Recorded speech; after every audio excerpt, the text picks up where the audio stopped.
चलते चलते प्यार हो गया।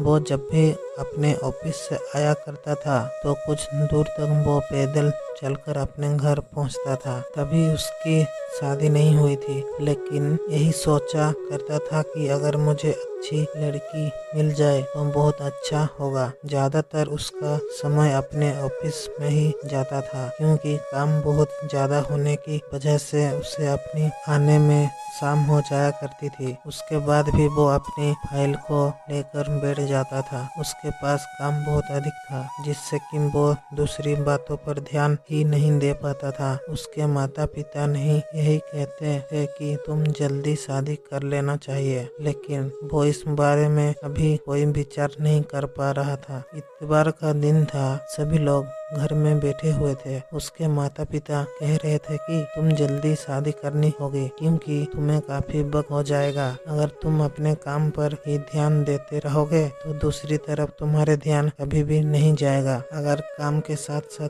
तुम दूसरी बातों पर ध्यान दे तो बहुत अच्छा होगा। उसकी माता कहती है कि तुम्हें तो हर वक्त अपने काम भी दिखाई देता है, जबकि इसके बारे में भी एक नई दुनिया है जिसकी समझ तो अभी तक भी नहीं आई है। वहाँ लड़का अपने माता पिता की बातें सुन रहा था, लेकिन उसे उन बातों में रुचि नहीं थी। उसे तो अपने काम पर ही ध्यान रहता था। सोमवार का दिन था। वो अपने ऑफिस के लिए तैयार हो रहा था और वो बिल्कुल भी देरी नहीं करना चाहता था, क्योंकि उसका मानना था कि अगर हम सभी काम समय पर करेंगे तो बहुत अच्छा होगा। वो एक बस अपने ऑफिस में पहुंच जाता था और शाम के वक्त दूसरी बस से अपने घर आता था। उससे कभी कभी एक लड़की जो कि उसके पास भी बैठती थी, शायद वो भी कभी काम करती थी, लेकिन उसने कभी उससे बात नहीं की थी। वो लड़की भी जानती थी कि वो कभी कभी से मिल जाया करता था। दोनों की शादी नहीं हुई थी, लेकिन कभी भी दोनों ने आपस में बात नहीं की थी। रात हो गई थी और मौसम बहुत ज्यादा खराब हो रहा था।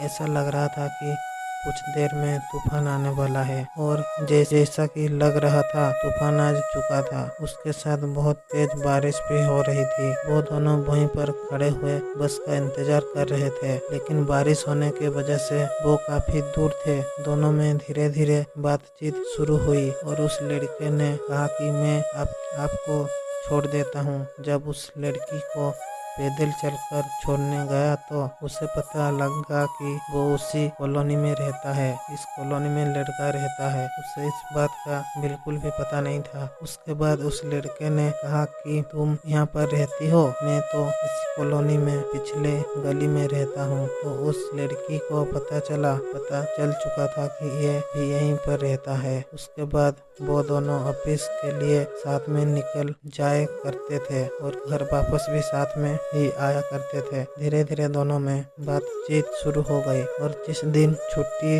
होती थी वो उस दिन भी मिला करते थे। तब उससे पता चल चुका था कि उस लड़की को भी शादी नहीं हुई है और वो किसी कंपनी में काम करती है। कुछ दिनों बाद ही उस लड़के ने उस लड़की से कहा कि अगर तुम मुझसे शादी करना चाहती हो तो इस बारे में बात कर सकते हैं। यह बात सुनकर वो लड़की कहने लगी कि ठीक है, अगर आप सही चाहते हैं तो आप हमारे घर पर आकर बात कर सकते हैं। लड़के ने यह बात अपने घर पर बता दी। उसके माता पिता लड़की के घर पहुंच गए और बातचीत शुरू हो गई। इस तरह इसमें कोई आपत्ति नहीं थी। दोनों परिवार एक दूसरे को जान गए थे और शादी की तारीख भी तय हो गई थी। कुछ दिन बाद दोनों की शादी हो गई और इस तरह उनका जीवन बहुत अच्छी तरह से चलने लगा।